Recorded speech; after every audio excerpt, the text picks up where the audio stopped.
नमस्कार, मी Pragya Tompe. BN Marathi news channel मध्ये आपलं स्वागत आहे. आणि आपण आज आलेलो आहोत स्वामी रामानंद तीर्थ मराठवाडा विद्यापीठाच्या मैदानावर.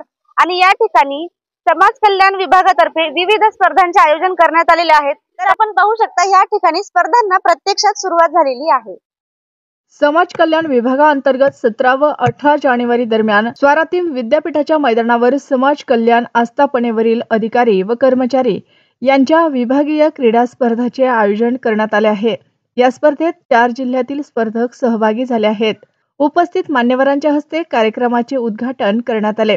क्रीडा स्पर्धेत लातूर, धाराशिव, हिंगोली, नांदेड या जिल्ह्यातील शासकीय मुलामुलींचे निवासी शाळेतील विद्यार्थी विद्यार्थिनी तसेच अधिकारी कर्मचारी हे सदर स्पर्धक म्हणून असणार आहेत. हिरवी झेंडी दाखवून आज या स्पर्धेला सुरुवात झाली आहे. नमस्कार.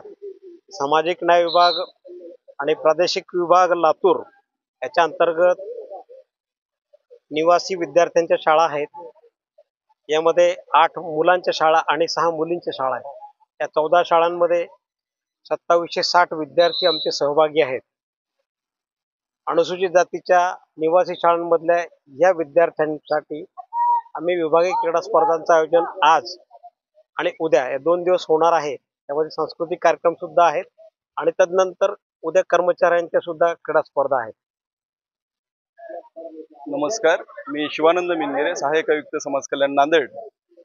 या ठिकाणी SRTच्या ग्राउंडवर सन्माननीय आमचे आयुक्त सन्माननीय ओमप्रकाश बकोरिया साहेब तसेच आमचे प्रादेशिक उपायुक्त सन्माननीय अविनाशजी देवसरकर साहेब यांच्या मार्गदर्शनाखाली आमच्या लातूर प्रादेशिक विभागातील 4 जिल्ह्याच्या स्पर्धा ह्या नांदेडमध्ये आम्ही आयोजन केलेलं आहे. नांदेडमध्ये आयोजन केल्याच्या नंतर SRTने आम्हाला ग्राउंड उपलब्ध करून दिलं, त्याबद्दल आम्ही SRTचं आभार व्यक्त केलेला आहे. तसेच या ठिकाणी आमच्या निवासी शाळेतील विद्यार्थी तसेच समाज कल्याण विभागाचे कर्मचारी या सर्वांच्या स्पर्धा या ठिकाणी होणार आहेत. क्रीडा स्पर्धेच्या सोबतच सांस्कृतिक स्पर्धेचंही आयोजन या ठिकाणी आपण केलेले आहोत.